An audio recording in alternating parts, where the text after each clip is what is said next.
कहना है ख्वाब जिनके ऊंचे और मस्त होते हैं, ख्वाब जिनके ऊंचे और मस्त होते हैं, इम्तिहान भी उनके ज़बरदस्त होते हैं। ख्वाब जिनके ऊंचे और मस्त होते हैं, इम्तिहान भी उनके ज़बरदस्त होते हैं। हौसले भी कई बार उनके पस्त होते हैं, लेकिन यार जुनून में वो मदमस्त होते हैं। याद रखना है दोस्तों कि ये जो पहाड़ की ऊंचाई है ना, पर्वत की जो ऊंचाई है, ये आपको आगे बढ़ने से कभी रोक नहीं सकती, लेकिन आपके जूते में पड़ी ये जो कंकड़ है ना, आपको आगे बढ़ने से रोकती है। इसलिए दोस्त, आपको अपने मार्ग में आने वाली कठिनाइयों को आपको बोलना है, जब तक तोड़ेंगे नहीं तब तक छोड़ेंगे नहीं। आज हम इसी बातों के साथ नए क्लास शुरू करते हैं और वो क्लास होगा क्लॉज का। क्लॉज को लेकर हमें कुछ कहना है आप लोगों से कि स्टूडेंट्स जब क्लॉज के बारे में पढ़ते हैं तो उन्हें यह लगता है कि क्लॉज बहुत ही कॉम्प्लिकेटेड चीज़ है, ये समझ में नहीं आता है। लेकिन आज की क्लास में हम लोग क्लॉज ऐसा पढ़ेंगे कि खेल खेल में हम लोग इसे समझेंगे और अच्छे ढंग से आप लोग को याद होगा। तो चलिए आते हैं सबसे पहले क्लॉज के डिफिनेशन पर। लेकिन डिफिनेशन से भी पहले कुछ थोड़ा सा हम गपशप करना चाहेंगे। जैसे कि सपोज आप कहीं जा रहे हैं और रास्ते में कोई आपका दोस्त मिल जाता है। आपका दोस्त जो है ना, आपसे कहता है यार मैं एक बात कहूँ, आप उससे बोलते हैं यार कहो कहो, तो वो बोलता है कि जब मैं कल वहाँ जा रहा था, और आपका दोस्त चुप हो जाता है। क्या आपके जो दोस्त हैं उनके बात आपको समझ में आया? आपका जवाब होगा नो सर, नहीं समझ में आया। लेकिन फिर जब आप अपने घर पे पहुंचते हैं तो आपके भाई हैं, आपके पिताजी हैं, कोई भी शख्स हैं, वो आपसे कहते हैं, जैसे कि एक बच्चे को ले लेते हैं। आपके घर पर जाने के बाद ना एक बच्चा आपसे कहता है कि भैया आज मैं ढेर सारा मिठाई खाया, आज मैंने ढेर सारा मिठाई खाया। तो क्या आपको ये बात समझ में आया कि नहीं? वो बच्चा आपसे क्या बोला? भैया आज मैं ढेर सारा मिठाई खाया। समझ में आ गया? तो यहाँ से ये पता चलता है कि सेंटेंस भी जो है ना, ऐसा लगता है कि कुछ कुछ वैसा सेंटेंस होता है कि किसी को बोलने पर वो सेंटेंस समझ में आ जाता है, उससे क्या अर्थ निकल रहा है ये आपको पता चलता है। और कुछ कुछ ऐसा सेंटेंस होता है, कुछ कुछ ऐसा वाक्य होता है कि अकेले उसे यदि जो बोला जाए तो उसका अर्थ पता नहीं चलता है। ध्यान रहे, हम लोग अंग्रेजी में, इंग्लिश में ये क्लॉज पढ़ रहे हैं और ये क्लॉज ग्रामर का पार्ट है जी, ग्रामर का पार्ट है। और ग्रामर का लेना देना भाषा से है, ग्रामर का लेना देना भाषा से है। और भाषा का यूज कहाँ है? बोलचाल में, किसी तरह के बातों को लिखने में, लिखे गए बातों को समझने में। तो अभी मैंने आपको समझाया कि एक आपका जो दोस्त था ना, वो आपसे कुछ बात बोला, वो बात आपको समझ में नहीं आया, वो सिंगल एक बात बोला, वो बात आपको समझ में नहीं आया। लेकिन घर जाने के बाद आपका जो छोटा भाई था, आपका जो दोस्त था, छोटा या फिर भाई ही था, वो आपसे जो बात बोला ना, आपको अच्छे ढंग से समझ में आ गया। इससे क्या पता चला कि जो सेंटेंस भी होता है ना, वो अपने आप में दो तरह का क्वालिटी रखता है, दो तरह का अपने अंदर गुण रखता है। यह पता चलता है कि कुछ तो ऐसे सेंटेंस होते हैं कि उसको अकेले ही बोला जाए और उसका अर्थ पता चल जाएगा, और कुछ सेंटेंस ऐसे ही होते हैं जो कि अकेले उसे बोला जाए तो उसका अर्थ पता नहीं चलता है। आज हम लोग इसी बातों का अध्ययन करेंगे, और वो अध्ययन करेंगे जिस चैप्टर में, उसी चैप्टर का नाम क्या? क्लॉज रहेगा। और क्लॉज का डिफिनेशन देखते हैं। देखिएगा, कहते हैं ए clause is a part of sentence. A clause is a part of sentence. इसका मतलब क्या हुआ कि क्लॉज जो है ना, क्लॉज जो है सेंटेंस का एक हिस्सा होता है। क्लॉज जो है सेंटेंस का एक भाग होता है। और क्या आगे कहता है, containing a subject and A predicate. क्या कह दिया कि क्लॉज जो होता है सेंटेंस का एक भाग होता है, सेंटेंस का एक हिस्सा होता है, और उस हिस्से में होता क्या है, एक सब्जेक्ट रहेगा और एक प्रेडिकेट रहता है। मैं उम्मीद करता हूं कि आप लोग सेंटेंस के बारे में पहले से जान रहे होंगे, लेकिन प्रेडिकेट के बारे में देखा जाए, प्रेडिकेट कहा जाए तो यह होता है कि आप एक सेंटेंस लीजिए, आप एक सेंटेंस को देखिए और उस सेंटेंस से आप सब्जेक्ट को छोड़ दीजिए, उस सेंटेंस से सब्जेक्ट को निकाल दीजिए, तो सब्जेक्ट को छोड़कर जो पार्ट बच गया ना, वो प्रेडिकेट होता है। वो क्या होता है, प्रेडिकेट होता है। तो एक बार डिफिनेशन फिर से, clause is a part of sentence. Clause जो है सेंटेंस का एक हिस्सा है, भाग है।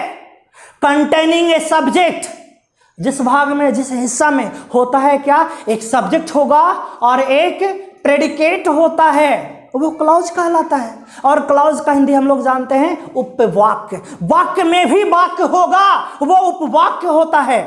देखते हैं एग्जाम्पल पर, जैसे कि आया जाए, हमने एक एग्जाम्पल लिखा, if you come on time, if you come on time I will help you. यदि आप, यहां से यहां तक का हिंदी हो गया कि यदि आप समय पर आइएगा, आई विल हेल्प यू। आपको पता चला, ये यहां से यहां तक ना एक सेंटेंस है, यहां से यहां तक एक सेंटेंस है, but this sentence is mixture of two sentences. ये जो सेंटेंस है ना, इसमें दो सेंटेंस का मिक्सचर है, दो सेंटेंस को मिलाकर के एक सेंटेंस बनाया गया है। तो ऐसा भी कह सकते हैं कि ये जो पूरा सेंटेंस है, इस सेंटेंस का ही दो भाग है, कह सकते हैं ऐसा। इस सेंटेंस का दो भाग है, इस सेंटेंस का दो भाग है। हमने डिफिनेशन क्या बोला कि उपवाक्य, क्लॉज जो है ना सेंटेंस का एक भाग है। इस पूरे सेंटेंस का क्लॉज जो होता है ना एक भाग होता है। ये अपने आप में क्लॉज है, यह भी अपने आप में क्लॉज है। कुल मिलाकर के एक सेंटेंस हुआ, एक बड़ा सा सेंटेंस हुआ, लेकिन इस सेंटेंस में कितने क्लॉज, दो क्लॉज। क्यों?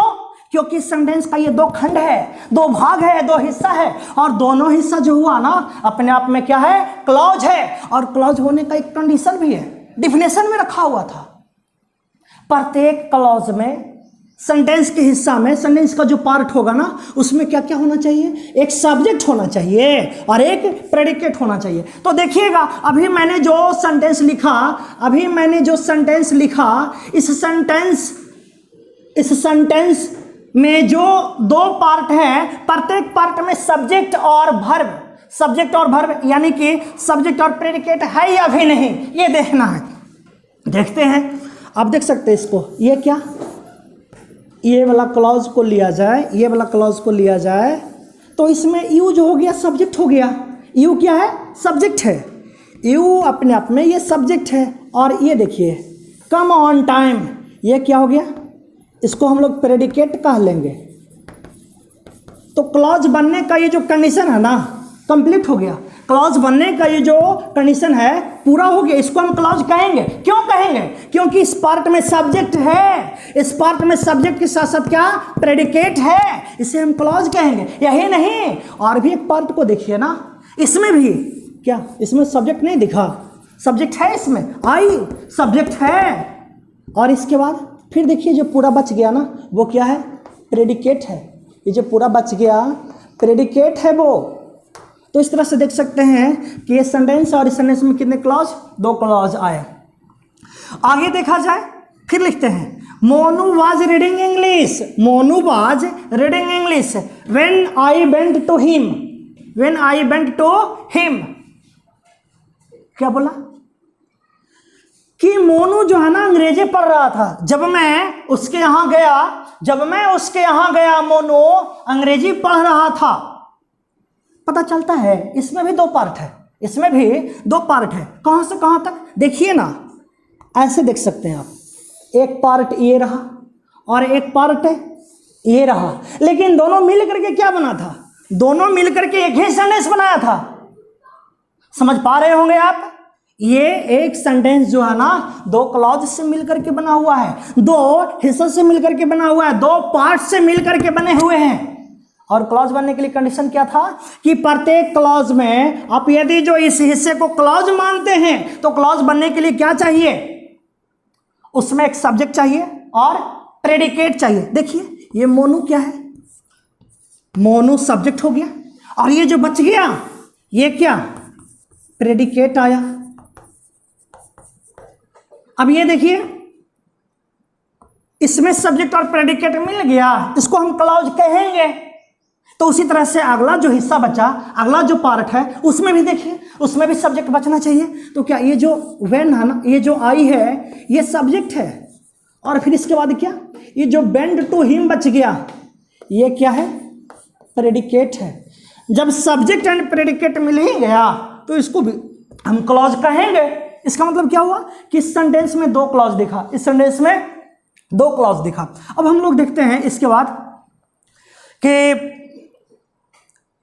इससे स्टार्ट करने से पहले मैंने जो कुछ गपशप किया था, जिसमें दो बातों को रखा था। क्या बात? कि एक बात जो व्यक्ति के द्वारा बोला जाता है, सिंगल बात बोलने से उसका अर्थ पता चल जाता है, और एक सेंटेंस ऐसा होता है, कोई वाक्य ऐसा होता है कि उसे सिंगल बोलने से उसका अर्थ पता नहीं चलता है। तो इस दृष्टिकोण से देखा जाए ना, इस दृष्टिकोण से देखा जाए तो क्लॉज भी दो तरह के होते हैं। अब देखिए हम लोग आते हैं ये क्लॉज का टाइप है ना, इसके ऊपर तो देखा जाए, लिखे हैं क्लॉज का दो भाग है जी। क्लॉज का दो भाग है, वो है क्या? फर्स्ट है प्रिंसिपल क्लॉज, या तो मेन क्लॉज, या तो फिर इसी को और कह सकते हैं इंडिपेंडेंट क्लॉज। क्या बोला? प्रिंसिपल क्लॉज, मेन क्लॉज, या फिर इंडिपेंडेंट क्लॉज। और सेकंड क्या?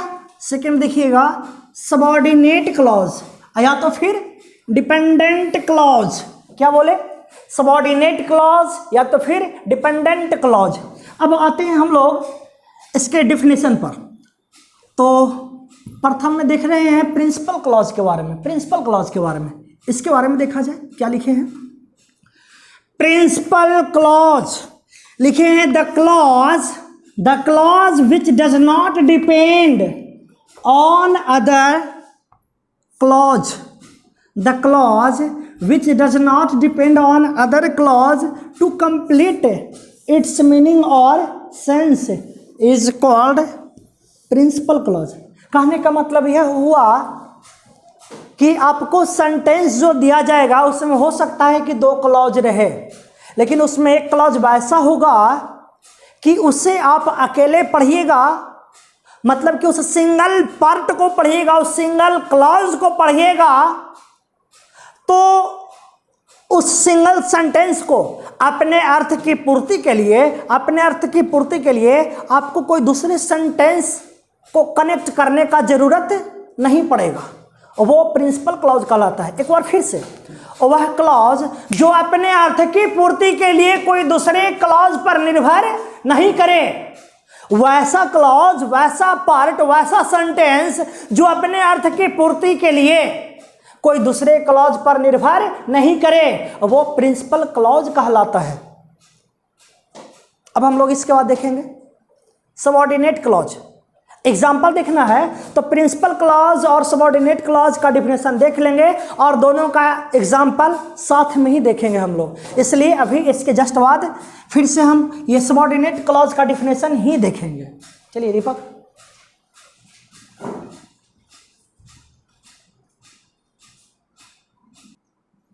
अब देखेंगे हम लोग सेकंड में देख रहे हैं, लिखे हैं सबऑर्डिनेट क्लॉज। सबऑर्डिनेट क्लॉज के बारे में ये क्या होता है? तो इसका डिफिनेशन ये रहा कि द क्लॉज विच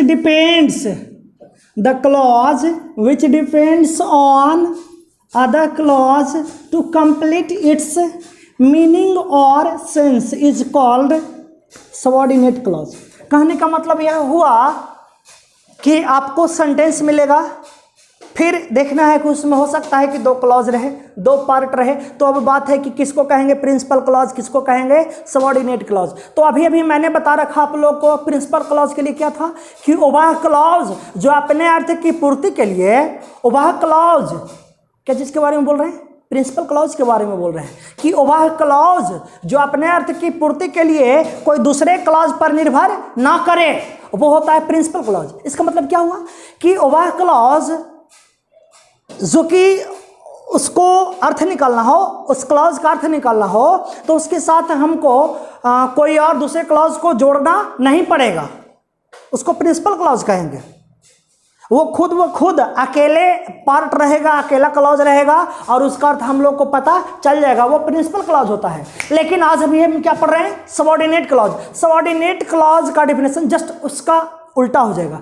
उसका उल्टा क्या, वो दूसरे क्लॉज पर निर्भर नहीं करता था, और ये सबऑर्डिनेट में क्या हो जाएगा कि ये वैसा क्लॉज जो किसी दूसरे क्लॉज पर अपने अर्थ की पूर्ति के लिए, अपने अर्थ को पूरा करने के लिए, ये क्लॉज जो है ना कोई दूसरे क्लॉज पर निर्भर रहता है, निर्भर करता है, इसे हम लोग सबऑर्डिनेट क्लॉज कहते हैं। एक बार फिर से, वह क्लॉज जो अपने अर्थ की पूर्ति के लिए दूसरे क्लॉज पर निर्भर रहता है। इसका मतलब क्या हुआ कि वैसा क्लॉज जिसका अर्थ हमको समझना है, तो उस क्लॉज के साथ हमको कोई दूसरा क्लॉज को जोड़ना होगा, तभी हम उसके अर्थ को समझ पाएंगे, अन्यथा हम लोग उसके अर्थ को समझ नहीं सकते हैं। वो होता है सबऑर्डिनेट क्लॉज। अब हम लोग बारी बारी से एग्जाम्पल देखेंगे।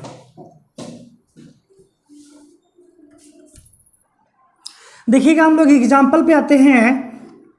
एग्जाम्पल मैंने लिखा, फर्स्ट है कि Sabbu is an intelligent student. Sabbu जो है ना एक तेज छात्रा है। इसमें कुछ उलझन मालूम पड़ता है इस सेंटेंस में। ये मैं जो कहना चाह रहा हूँ, इस बात को समझने में किसी तरह का परेशानी है क्या? मैंने क्या बोला कि सब्बू जो है एक तेज छात्रा है। इसे क्या आप नहीं समझे? सब्बू के बारे में मैं क्या बता रहा हूँ, क्या कहना चाह रहा हूँ, आप नहीं समझे? बिल्कुल समझे होंगे। तो इसमें बस ये जानेंगे कि ये सेंटेंस एक ही क्लॉज से बना हुआ है, तो इसमें तो हमको उलझना नहीं है, इसमें हमको उलझना नहीं है। वैसे ये बस इसमें प्रिंसिपल क्लॉज है, बस यही कह लेंगे। लेकिन उलझन होता कहाँ है कि जिस सेंटेंस में दो क्लॉज आ जाए, दो पार्ट से बना हुआ वो सेंटेंस रहे, उसमें उलझन होता है। उसमें हमको प्रिंसिपल क्लॉज पता करना होता है, सबऑर्डिनेट क्लॉज पता करना होता है। तो ये हम सिंगल जानबूझ करके लिखे ही हैं, छोड़ दीजिए इसको आप। आइए आप सेकंड में जैसे कि लिख रहे हैं, if Golu comes here I will help him. ध्यान दीजिएगा, इसका मतलब हुआ कि यदि गोलू यहाँ आएगा तो मैं उससे मदद करूँगा।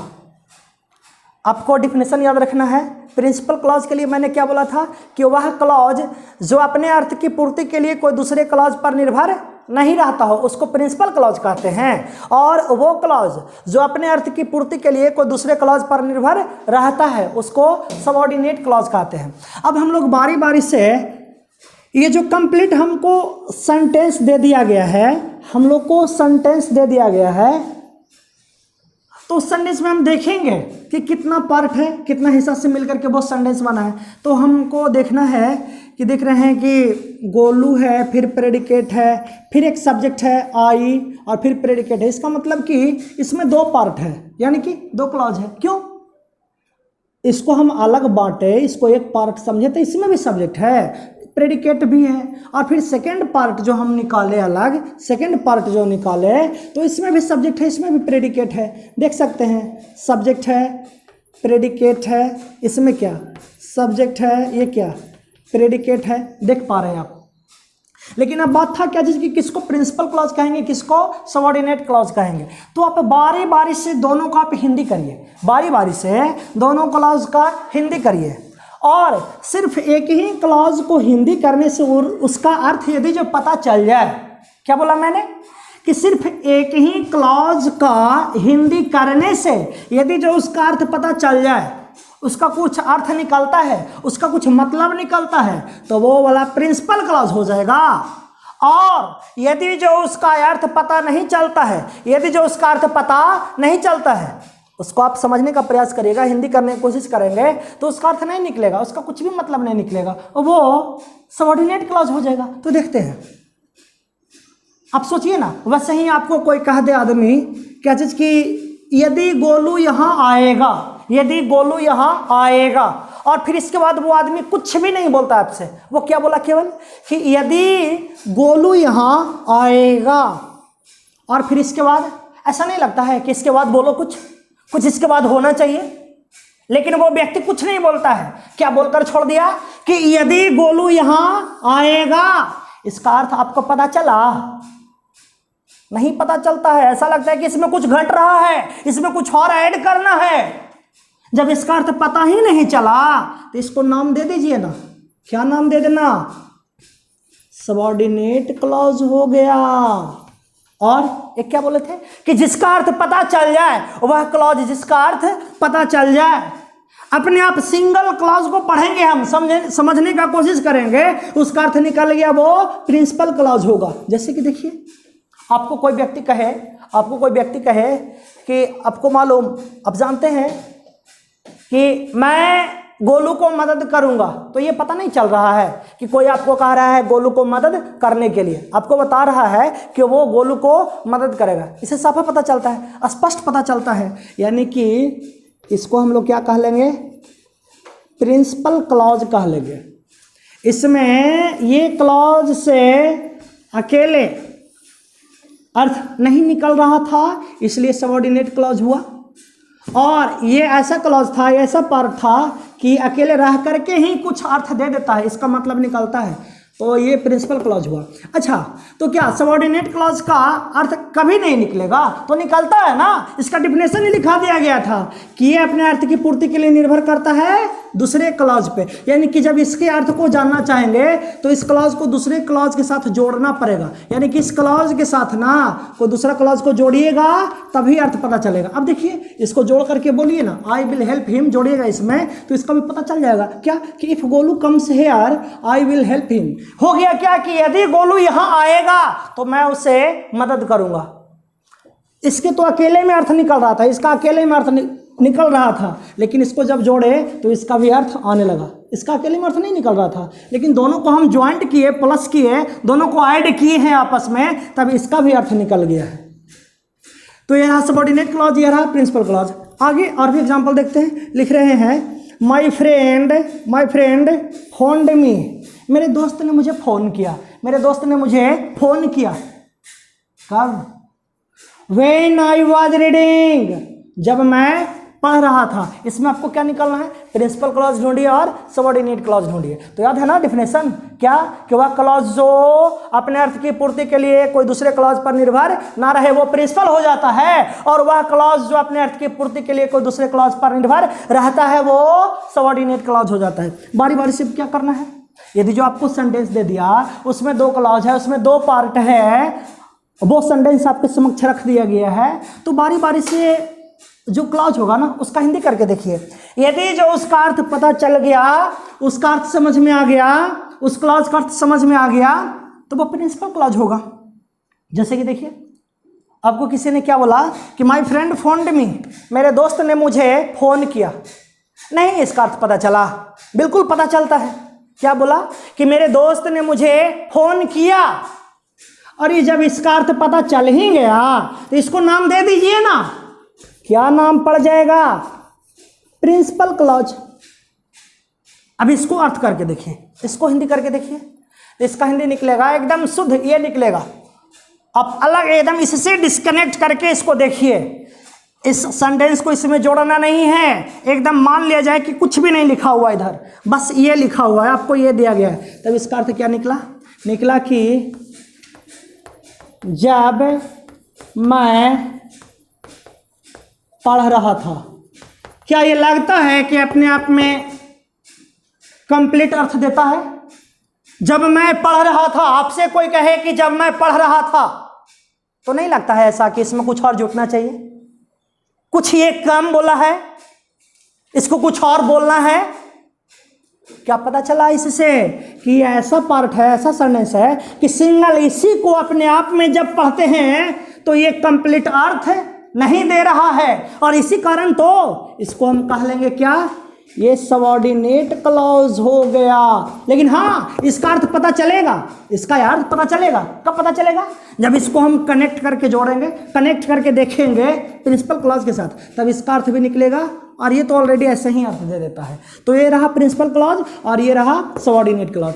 अब इसके बाद हम लोग देखेंगे कि प्रिंसिपल क्लॉज और सबऑर्डिनेट क्लॉज कितने भाग में बटे हुए हैं, इसके बारे में देखेंगे जी। तो प्रिंसिपल क्लॉज है कि अपने आप में स्वतंत्र है, इसका कोई और कुछ भी पार्ट नहीं है। लेकिन सबऑर्डिनेट क्लॉज ना, सबऑर्डिनेट क्लॉज में कॉम्प्लिकेशन है। देखते हैं, ये देखेंगे हम लोग कि सबऑर्डिनेट क्लॉज को कितने भागों में बांटा गया है। तो लिखे हैं subordinate clause has been divided into 3 parts. Subordinate clause को 3 भागों में बांटा गया है। वो क्या क्या है?